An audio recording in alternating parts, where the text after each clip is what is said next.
30,000 वर्ग फुट का मैंशन, आलीशान प्राइवेट आइलैंड और दुनिया के सबसे ताकतवर लोग।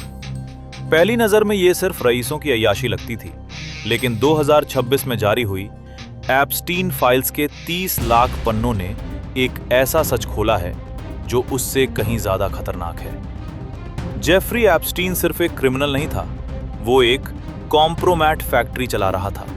एक ऐसा सिस्टम जहां कैमरे दीवारों में नहीं बल्कि लोगों की तकदीरों में फिट किए गए थे। आज के इस वीडियो में हम डिकोड करेंगे उस हनी ट्रैप को जिसने दुनिया के पावरफुल चेहरों को एप्स्टीन का गुलाम बना दिया था।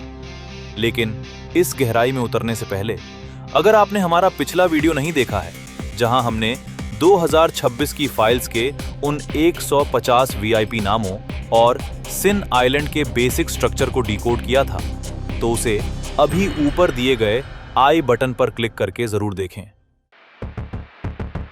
चलिए अब शुरू करते हैं इस खेल के सबसे काले अध्याय को।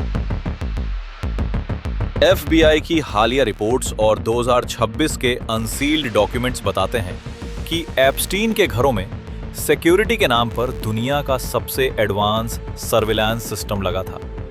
फ्लोरिडा के पाम बीच मैंशन से लेकर सिन आइलैंड के बेडरूम्स तक हर जगह हिडन कैमरे थे। जांच में सामने आया है कि टिश्यू बॉक्स, पिक्चर फ्रेम्स और यहां तक कि एयर कंडीशनिंग वेंट्स में भी मोशन डिटेक्टेड कैमरे छिपे थे।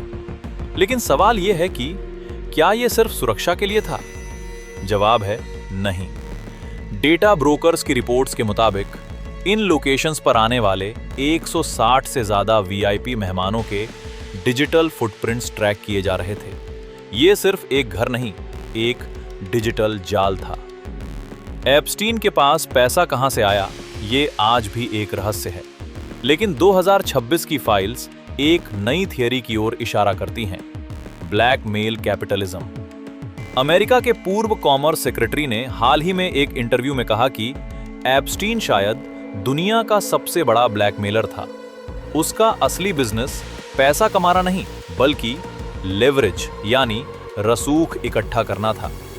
2026 में जब ब्रिटिश एम्बेसडर पीटर मेंडलसन जैसे नामों पर जांच शुरू हुई तो दुनिया को समझ आया कि ये जाल कितना गहरा था। फाइल्स में संकेत मिले हैं कि कई बड़े फैसले, चाहे वो पॉलिटिक्स के हों या बिजनेस के, शायद उन सीक्रेट रिकॉर्डिंग्स के दबाव में लिए गए थे। हनी ट्रैप एक पुराना जासूसी तरीका जिसे एप्स्टीन ने 21वीं सदी में अपग्रेड कर दिया था। फरवरी 2026 की ताज़ा रिपोर्ट्स दावा करती हैं कि एप्स्टीन के संबंध कई देशों की इंटेलिजेंस एजेंसियों से थे। डॉक्यूमेंट्स में रशियन और वेस्टर्न इंटेलिजेंस के हजारों रेफरेंस मिले हैं। एक्सपर्ट्स का मानना है कि एप्स्टीन एक इंटेलिजेंस कटआउट की तरह काम कर रहा था, यानी वो हाई प्रोफाइल लोगों की कमजोरियों को रिकॉर्ड करता और फिर उस जानकारी को करेंसी की तरह इस्तेमाल किया जाता।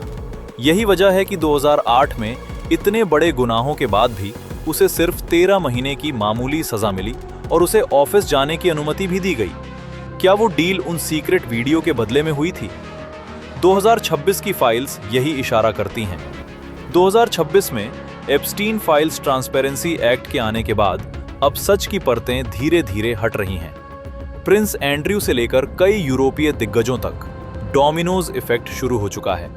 लेकिन आज भी सबसे बड़ा सवाल वही है, क्या वो सारी मास्टर रिकॉर्डिंग्स नष्ट कर दी गई हैं या वो आज भी किसी सेफ में बंद है, किसी और को ब्लैकमेल करने के लिए? न्याय की ये लड़ाई सिर्फ एप्स्टीन के खिलाफ नहीं बल्कि उस सिस्टम के खिलाफ है जिसने उसे पैदा किया। आपको क्या लगता है, क्या इन फाइलों के पीछे छिपे असली चेहरों को कभी सजा मिलेगी? अपनी राय कमेंट्स में जरूर बताएं। अगर आपको ये इन्वेस्टिगेटिव रिपोर्ट पसंद आई तो इसे लाइक करें और चैनल को सब्सक्राइब करें। अगली बार हम डिकोड करेंगे एप्स्टीन का रहस्यमयी पैसा कहां से आया। मिलते हैं अगले वीडियो में।